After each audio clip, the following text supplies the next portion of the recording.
All right, how we doing, everybody? I think we're now live. Thank you for coming and joining us on A Royal Mess with myself, Ron Swanson, on the Shaun Attwood channel with my wonderful co-hosts, PDina and Paula M. We have a guest this evening, Kevin Blatt, and we're going to be delving into the interesting things that he's done in his career. There's another noise that's just appeared there. I don't know if that's Paula, your mic again, or somebody outside. No. Okay. I'm hearing something. Okay, well, if we can, we'll try and figure that out. I think it might be the background noise where you are, Paula. That's traffic. It's the traffic. Yeah, there we go. Thank you, Paula. So let's just see how everyone's been doing this week. PDina, welcome back. How are you doing this week? And good to see you. Yeah, hello everybody. I'm doing well. I'm hearing some back feedback. Can you hear it? Yeah, it's been dealt with. It was Paula. Paula's in her car, sadly. Okay. So. Yeah, I'm doing well. I'm just, taking in all the information that we're hearing, what's going on with the most recent news around Netflix and Meghan and Harry. I'm thinking that bombshell is going to drop any day now, to be quite honest. I think so. But yeah, it's a lot of drama still. It has been, and Paula, you're joining us live from your car, sadly, because of some emergency treatment that your doggo needed. So how's things been for you this week? Obviously, it's been a bit difficult today, but how are you all the same? Well, I got to tell you that it's been great. I mean, having the interview with Kevin, you have no idea. People have been absolutely shocked, about everything they've learned, because it's different when you talk royal, but then when you talk somebody from Hollywood, who knows all the BS that goes on behind those massive doors, with all these kind of celebrities, if you like, with the ins and outs. It's a completely different world, that I didn't know of, and how things are handled. And it's very, very incredible. I learned so much. People were absolutely shocked about how hard it is the things that they were shocked. I mean, I got so many emails asking about Kevin, and there were all the information, that how things are distributed.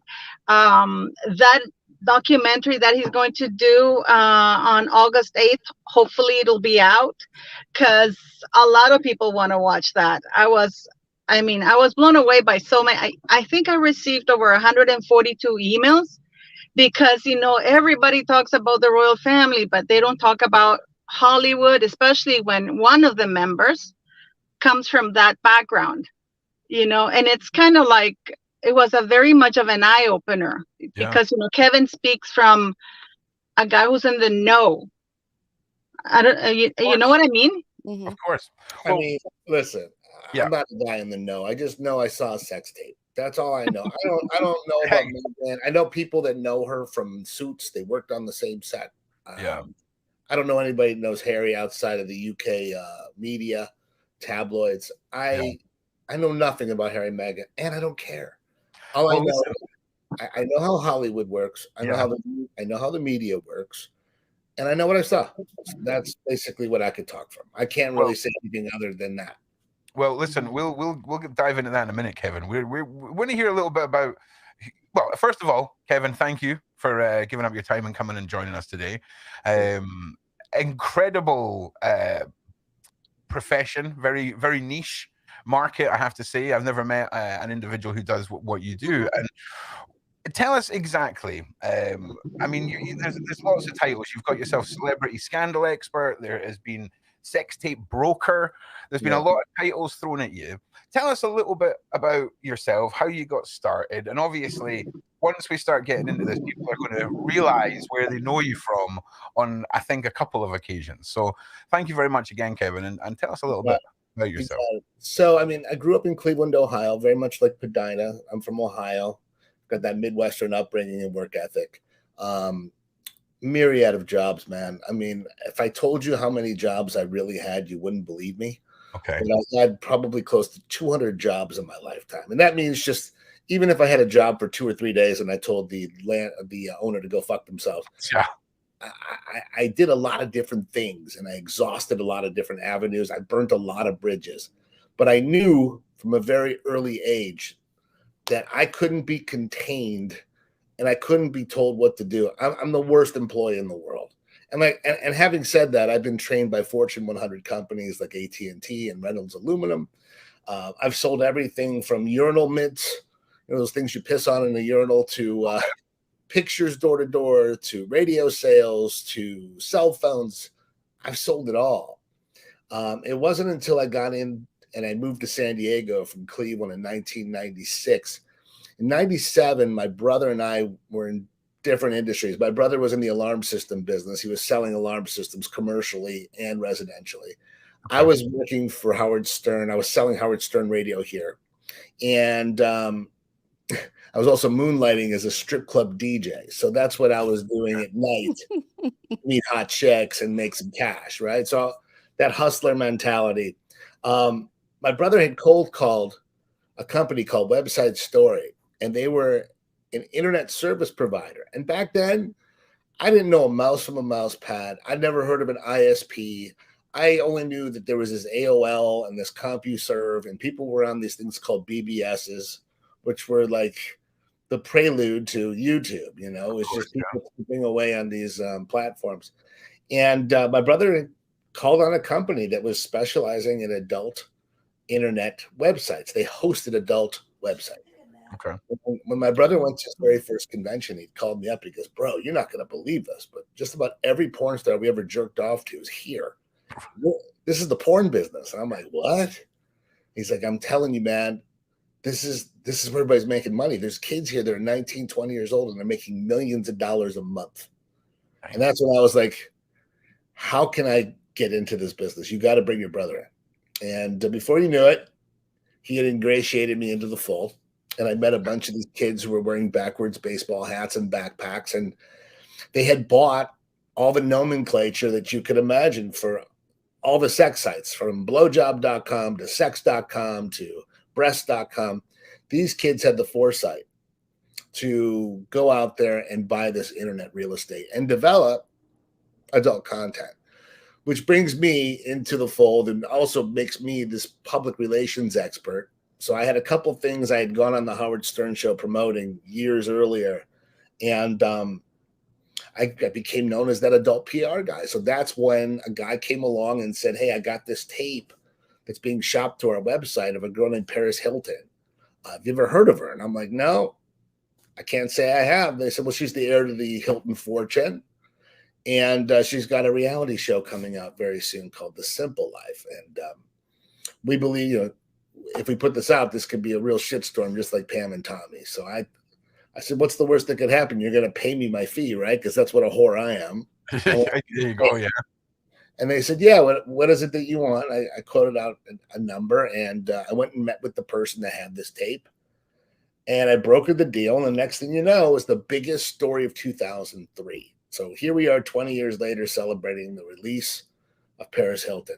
After that, along came Cameron Diaz and Colin Farrell and Vern Troyer, Mini-Me from the Austin Times. When I was doing my research and reading through the tapes and celebrities, like I've never heard of Cameron Diaz. Mini-Me, mind blowing. So it's quite fascinating when you start thinking about people that you can sort of believe that would have a sex tape, maybe that are on that list, and some that are a bit more indisciplined. Yeah, and the thing about it out here is, back in the day, people would go to the Playboy Mansion, these models and up and coming stars, and they would meet the Scott Bayos of the world or the Pauly Shores of the world or some celebrity, as I call them, right? But for this woman who was 5'6", to meet a guy who was roughly like 3.5 feet tall and go home with them, and before you know it, have sex with them. And let me tell you something about that tape. Tell me something about that tape, Kevin. Tell me something. The first 8 minutes of that tape, he's going down on her. Okay. And it looks like a baby trying to re-enter the womb. Oh my God. That is an image now. That you've painted a picture in my head now of Mini-Me that I will never, ever, ever get out of my head. It was so unbelievable and shocking. And I remember taking that to TMZ at the time and showing it to Harvey Levin, who ran out of the room screaming like a little girl. And then he came back 2 minutes later and he was like, I got to see more, you know? And that's when I realized that these sex tapes really, you know, it transcends just good looking people. I think people just have this voyeuristic mentality that they just want to see people being people. Yeah. You know, what's more natural than having sex? I mean, all four of us wouldn't be here right now if it weren't for the fact that our parents had sex. So yeah, well, you know, as much of a puritanical society as these Christian fundamentalists in this country, fundamentalists are trying to make it in this country right now, if you look at the Bible Belt states, yeah, they're the ones who consume the most porn. So I have a background that involves the adult industry. And then, of course, I'd gotten into selling stories for TMZ, which Paula mentions that documentary. I'm just one of the subjects of a documentary that features everything you want to know about TMZ, its rise, why it was so meteoric, and how it became so big. So I'm just that guy that doesn't bullshit, that's kind of shoots from the hip. And I got no filter. And I'm sure Harvey's going to hate me after seeing it. I'm sure a lot of people are going to cringe, but here we are. Here we are. Well, you know, can I ask you a question? I just wanted to ask you a question, Kevin. All the D-list actors that you were talking about, is this like a normal culture for them to do these sex tapes and try to be famous by doing this? Sometimes. I mean, I don't know if it's the case anymore, because obviously with the advent of TikTok and social media, you know, more people could broadcast themselves. I mean, look at how many followers you both have right now. Yeah. If you wanted to put out a sex tape and be seen, there's a very good chance with the tens of thousands or hundreds of thousands of subscribers between both of you that you'd be famous overnight, because it would get shared if it was something worth looking at or something that was really over the top. Of course, you're going to cut your teeth on it and you're going to become very popular. Just in case anyone's just joined us, we're talking with Kevin Blatt just now. Sex tape. Blatt, sorry. I'm right now forgetting everyone's name. I've got the reading level of a 7-year-old, Kevin. I'm just going to call you Kevin. We'll stay away from the second names. It's too much of a minefield for me. Easier. My mom calls me that name, believe it or not. Well, listen, I apologize for getting your name wrong. It's been a stressful week. I'm not gonna lie. I'm not gonna lie, Kevin. It's been one of those ones for me. Okay, it's been a stressful day and a stressful week, but I appreciate. I always say that because my nomenclature changes by who I'm speaking to. Sure. If I'm talking to somebody in the adult business, I'm KB or K. Sure. If I'm with Snoop Dogg and Too Short, then it's K Bizzle. So you get to call me for sure. I'll stick with Kevin. I'll ruin anything else.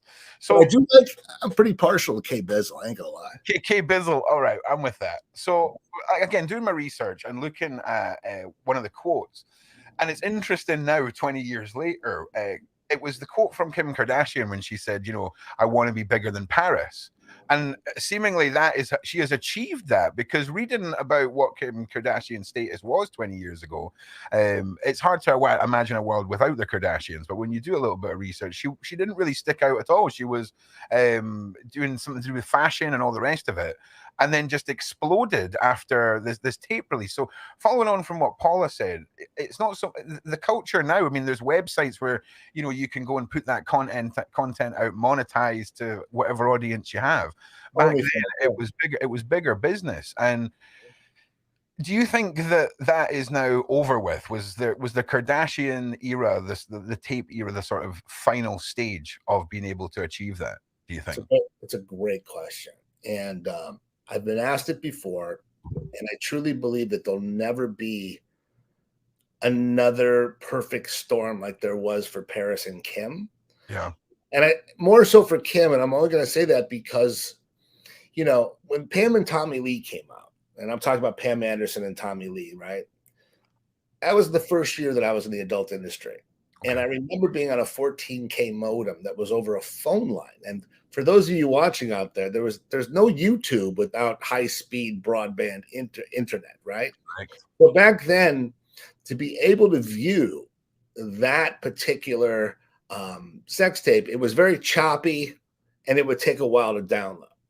Along comes Paris, and Paris, you have VHS tapes that people used to actually watch on a VCR.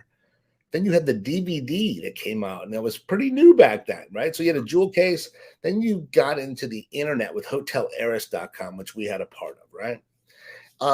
So all of these delivery mechanisms kind of come together. The difference with Kim Kardashian is now you phased out the VHS, right, and the tape, but you still have DVDs, and you had the internet. And on top of that, along comes this phenomena called Pornhub. And now literally you could watch it for free. And then there's all these other tube sites that have the ability of broadcasting it. Sure. So the reach for Kim was just unbelievable. Yeah. I mean, so there'll never be that perfect storm that encompasses all those variables together. Do you think it's because there's almost a hint of almost expectation? Like nobody's really surprised anymore that a celebrity has a sex tape. We all sort of assume it's coming if somebody's, you know, struggling on not getting the next step up on the fame ladder. Yeah. You know, so anyway, thank you very much for just going over a brief history and what it is you do, because it is fascinating, Kevin. But as we're here on carry on. Sex sells, right? So everybody knows that anything sex is going to get eyeballs. And that's primarily why we're here talking today, because as much as we're talking about how natural sex is and how many people love sex and how many of us are voyeurs, the bottom line is, you know, we're talking about sex because the mere mention of a sex tape drives these search engines. I mean, absolutely bananas. I could go out on one of these YouTube shows and I could say there's a sex tape of PDina, right? And if the general interest is just crazy that they want to see PDina immediately, before you know it, you know, you put in P and the first couple of things that pop up are going to be PDina sex tape on Google and Yahoo and Bing. So that in itself has made this, and again, we're probably making history right now, because I'm sure after we get done with this show, some blogs are going to pick up on what we're talking about, and they're going to use the same algorithms and get up to the top of Google right now too, using Harry and Meghan's name, right? Because that's really what this is all about. Yeah, well, luckily for the algorithm, I was in such a panic this afternoon. I didn't know what words I couldn't put in the title before speaking to Kevin. So it's just Kevin, a Royal Mess 7 for the algorithm this evening. Nice, easy one. Probably will get changed after the live stream, but here we are.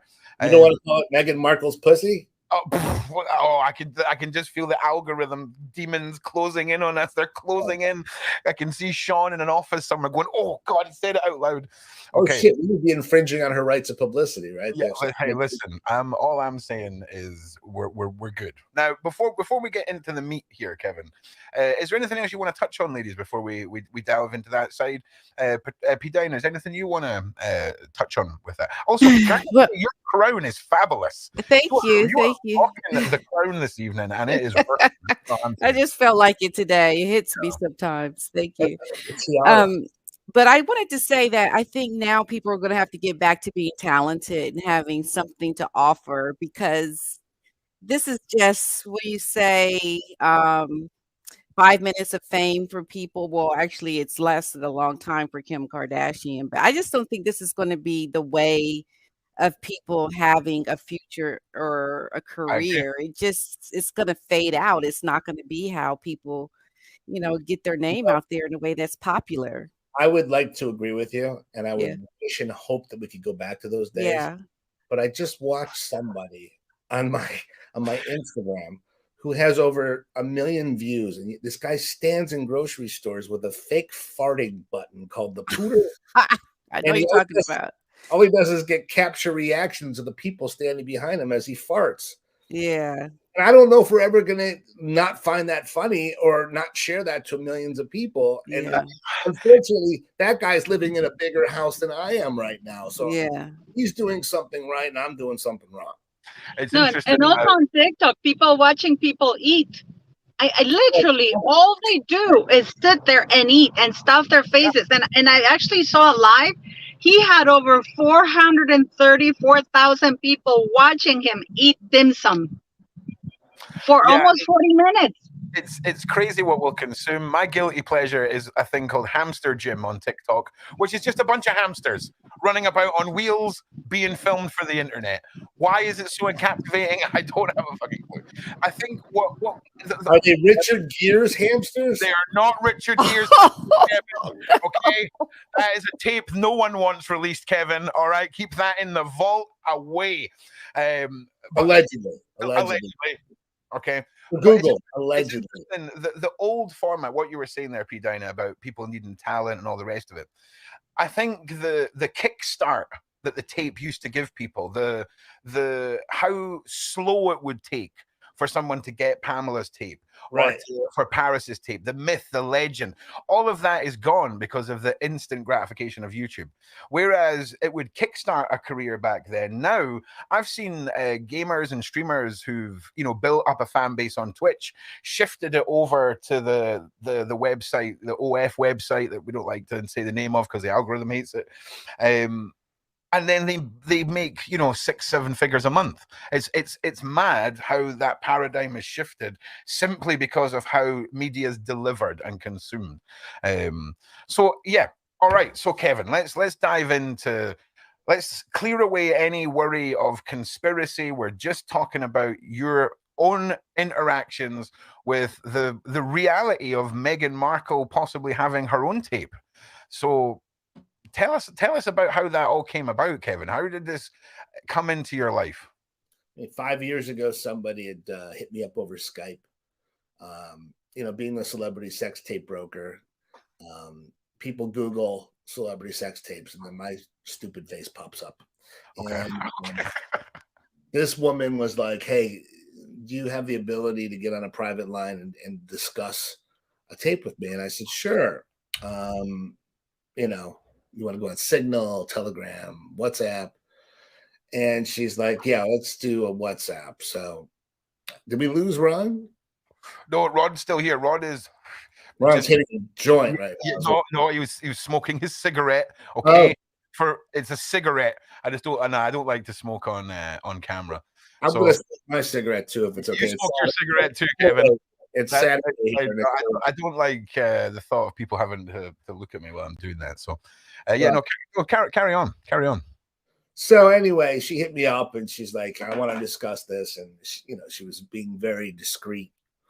And when I finally did get to a place where I could speak with her privately, she had shown me an excerpt from the tape and explained to me the background of what she had and how she got it.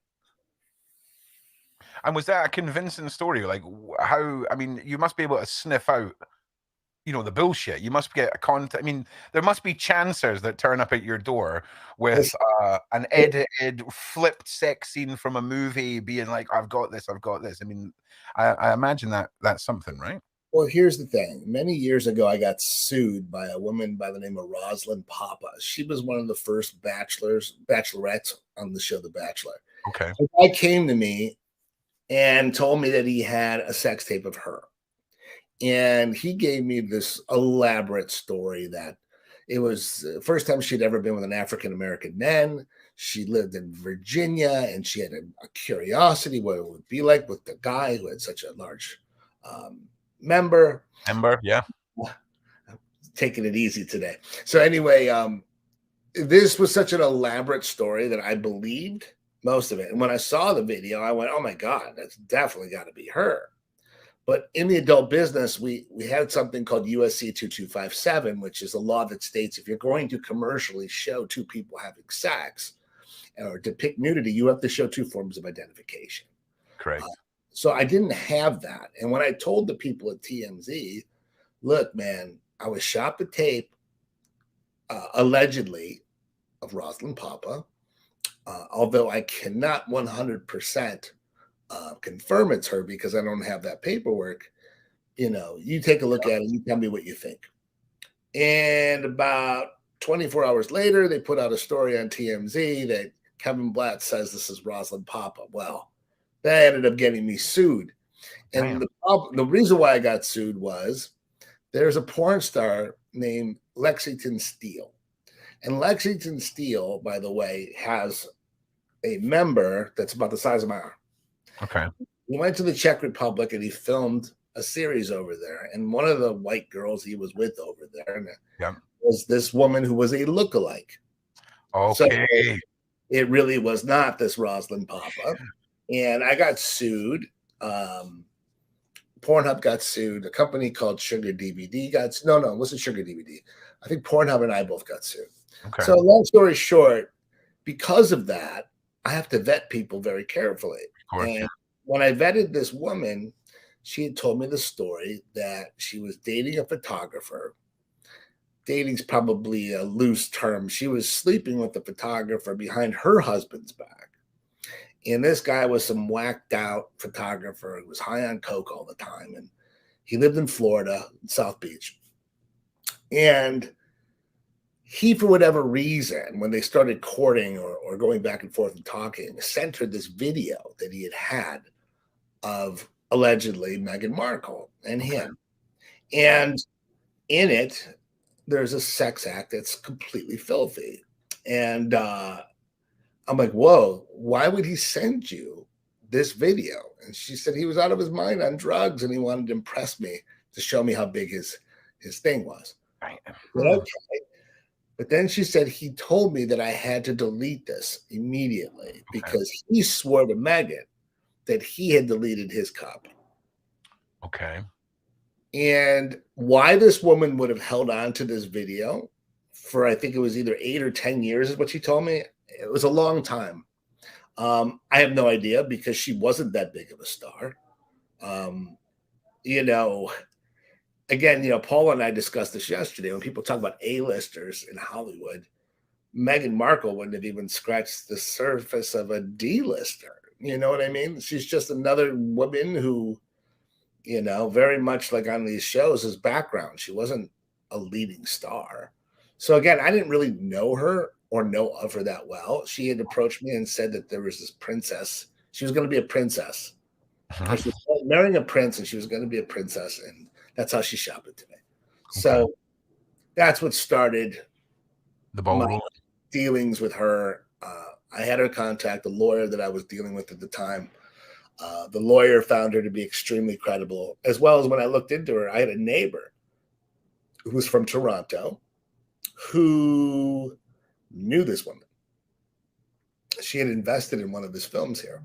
So I vetted her pretty carefully, more than she could have ever known. I vetted her, but I asked around, and that's why I know 100% that she was telling the truth. I'll tell you why I really know that she was telling the truth, because after I had approached Meghan Markle's representation and told them what was being alleged, shopped to be alleged, not only did the lawyer say it was bullshit, we know about this, it's a lookalike, and went through the same rigmarole that most lawyers will do. There's two ways they shut it down. They either say it's not her, or they'll say, oh, it's her, but she's not 18 years of age. And you can't prove she's over 18, because if I'm in possession of something where the woman's below 18, obviously that's considered child pornography. Of course, yeah. So and again, a lot of these lawyers, I think they laugh in their office when they say that, because they know there's no way for somebody else to prove that. Prove it, yeah. So in some cases, and I've had other cases like this, I had to look into a video really carefully and find some artifact or some object that dates it. In one video that I had from another celebrity, she had these plush toys in the background, these stuffed animals that were made by a certain artist, and they came out 1 year. And this special collectible that this woman had came out in a certain year. So when I dated it, it put her at being 19 years of age. But those stories are few and far between. And again, I couldn't even get that far with Meghan. All I know is the reason why I went down this rabbit hole with you about the lawyer is after I contacted him, the lawyer and the representation hit up that photographer in South Beach, threatening this guy's life and basically scaring the hell out of him, because Meghan knew she'd only made one sex tape her whole life. And it was with that guy. Damn. And how long did your interactions go with the whistleblower, for argument's sake, shall we say? How long did this maybe about 3 days back and forth? You know, and I mean, to what extent did she show you the content of that video? Did you see the entirety of this video? I mean, did she just a snippet of it, enough to show me her face and show me that she was wearing a Cartier watch that I was able to match with other pictures online. It's rectangular Cartier watch with no Roman numerals. That's crazy.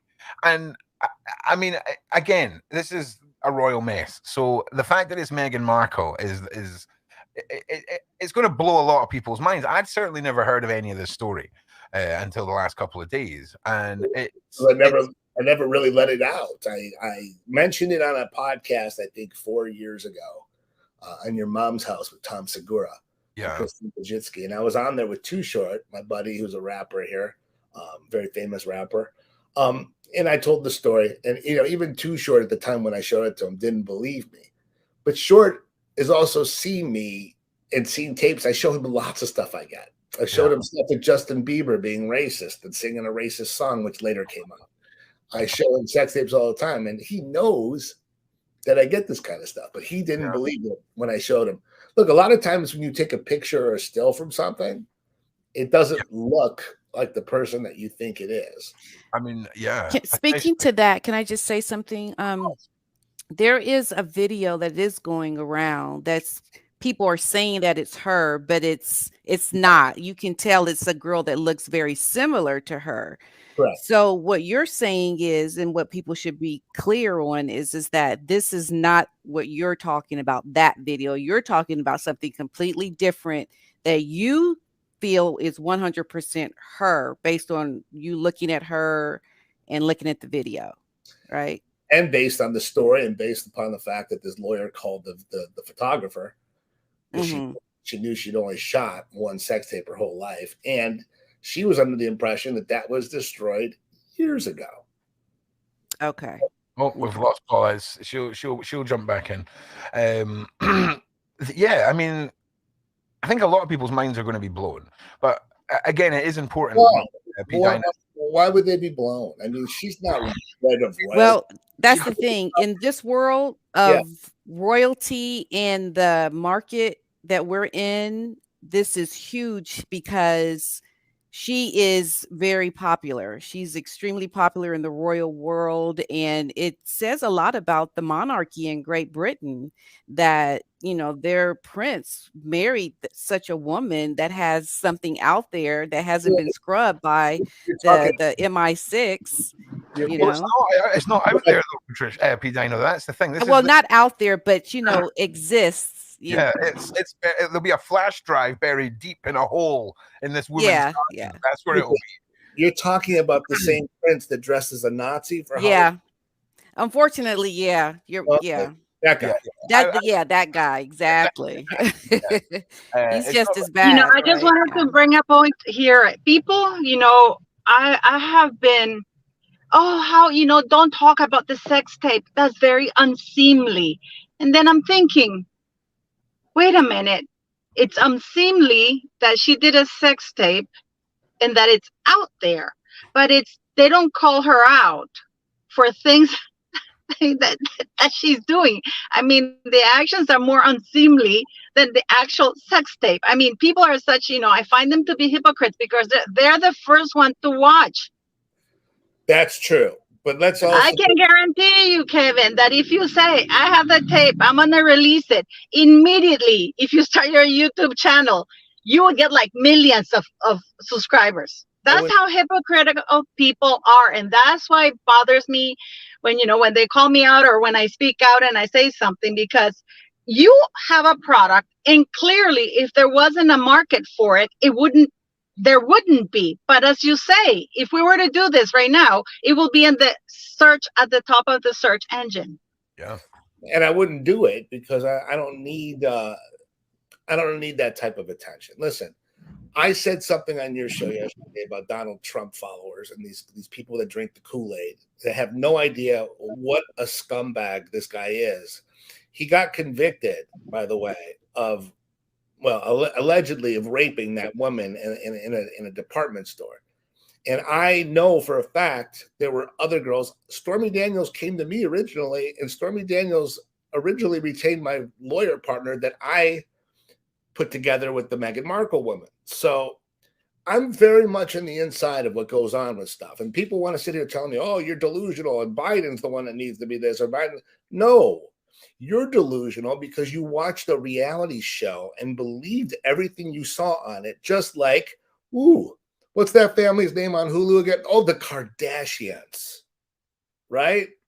So we live in a society right now. And again, no offense to you guys, but here I am on YouTube and I could say whatever the hell I want right now. I could be lying about all of this, right? But the fact of the matter is there's people out there that are going to believe everything that's coming out of our mouths right now. Now, I happen to be a credible source. If you look and see the people that I work with, and, you know, I'm actually a consultant on a documentary right now with Hulu. And the people who own Hulu are Disney. Do you think they would get involved with someone like me if I wasn't legitimate? You know, again, that's for the adult industry. So, but that's a whole nother story. Is what I'm trying to say is it's so easy to go on these platforms or on television and portray yourself one way and say that you are a billionaire. And people just go, he's a billionaire. Why? Because he said so? Or Meghan Markle could say that she's a princess and she's squeaky clean and she's never done this or never done that. Doesn't mean it's true. So yeah, I agree with you, Kevin. That's exactly right. We're in this warped reality now. Bizarro world. It's a bizarro world. Changing. And I can't believe that people will still, and again, the reason why I'm not going majorly public and I'm not going on Joe Rogan's show and talking about this or on 60 Minutes is because what do I need the aggravation for? These people out here are crazy. I read these comments on YouTube and on social media, and there's just so many people. I don't know if this is a post-pandemic thing where these people were locked up too long. You know, yes, majority of it is, Kevin. Yes, I knew that we were on a different threshold when people started telling me that Tom Hanks was a pedophile and that Wayfair was selling children, and I just started seeing what has gone wrong with our world, that people have such distrust and believe this bullshit. Yeah. You know? Yeah. So, and the go ahead. And the thing is, though, Kevin, that and when people like you or I believe it, you know, or Shaun or whatever, when we actually speak things that are factual or that we think it's true, or you know, we don't go with the mainstream or what's out there, we get crucified. You know, like for example, you said that you have Stormy Daniels as your friend, right? Well, and yeah. then and you know, like I compare her. I actually have respect for her because there's a big difference between hustling and grifting. I mean, she's doing her thing. She owns it. You know, she doesn't pretend to be like this sad virgin princess. You know, she is Stormy Daniels. She's very proud of what she does. She's very upfront about the things that she does. You know, and when we have somebody like Meghan Markle who's like, oh my God, you know, they're even like this, and I don't do that, and you know, threaten people with MI6, you know, instead of saying, you know what, so what, I did it, so what, you know, it's a double morale, if you like, you know, it's something that I don't understand. For me, that I don't think MI6 is going to be knocking on my door anytime soon. Here's the thing. Nobody's going to sit for this deposition in a court of law. I'm telling you right now, there's just no way, because I can produce this woman in Canada, and under oath, if she gets subpoenaed, it has to come. I mean, look, the lawyer that I put her together with has attorney-client privilege, so he probably can't say anything. But again, pretty sure I know, and I'm not even going to say what I have or I don't have, you know, but I just don't think anybody's going to be knocking on my door. It's one thing when you make up lies and you're the British tabloids, you know, they're British residents, and for them to go over there and have a barrister and sue them, it's one thing. I said, but again, this is not something. And again, if I had something to promote right now that was going to make me millions of dollars, yeah, this would probably be something good for me to go out there and do. I was just reading the comments, though, on Paula's show yesterday, and these people are like, oh, this guy's a scumbag. He's just trying to sell his own wares. I'm like, what the hell was I trying to sell? Right. Do I have a YouTube channel? No. Am I trying to sell air dusters on your thing. No. Yeah. I'm just the guy telling you this crazy world I'm in. People find it interesting. Yeah, it is. I could still be selling aluminum siding in Cleveland right now. I did that for a little period of time. And let me tell you, it wasn't for me. Yeah. So again, I live a different life. I see crazy stuff. You know, I'm not rolling in dough as people might think I am. I've been, knock on wood, successful. And this is a town, though, in Los Angeles where you could make $1 million a year and still feel poor. Yeah, I can believe that. I'm amongst some of the most uber rich people in the world. $100 million homes in Beverly Hills I've been in. I mean, it's a place where perception is reality. Of course. And the whole media, that's what that is. It's perception is reality. If you believe that to be true, then it's true. Yeah, and Instagram sort of destroyed reality, and the power of perception was replaced with it, because faking it till you make it and being who you want to be on the internet now is so achievable. It's such a different contrast to what fame used to be. It's bonkers. It's completely bonkers. So, ladies, is there anything else you want to touch on the last point with Kevin here? Because I think I just want to see if there's any. Is there any? I mean, over these 3 days, Kevin, that you were dealing with this woman, and I'm glad that you sort of discussed your credibility a little bit there, because I think anybody who's watching this would be thinking, well, if there's no proof, if he's not got anything to prove this, how do we know that it's real? Well, it's your reputation that's on the line with all of this, and you know, you're working with very credible individuals currently, like you said, and for anyone who isn't as desensitized to celebrity sex tapes as you clearly are, Kevin, will realize just how mind-blowing a subject matter this is. And can I also say something else? Yeah. I mean, the reason why it says celebrity scandal expert in my name, I got so tired of the nomenclature celebrity sex tape broker. To me, it's the most ludicrous thing I've ever been. When it started, I think the New York Times or Vanity Fair called me that, and I laughed about it, thinking, it's so ridiculous, right? And then it became like the standard chyron on TV or whatever, and I would be like, oh my God, okay, this is great. So my epitaph on my headstone someday is going to be like, here lies a man who helped over 60 million people jerk off. Right. To some guy's daughter that owns some hotels. Do you know what I mean? That's the one. But yeah, I'll live the rest of my life and never ever meet another celebrity sex tape broker. I'll just tell you that right now. You are the niche of niche, my friend. And again, I've tried to pivot from being that guy to a fixer, reputation manager, because now all I do is reputation management. I work with a company called Reputation MD. Hey, I'm in no way trying to, you know, put any shade on what you're doing. I think it's an incredible lead to be in. But again, people think I'm proud of it, is what I'm trying to say. Listen, if Kim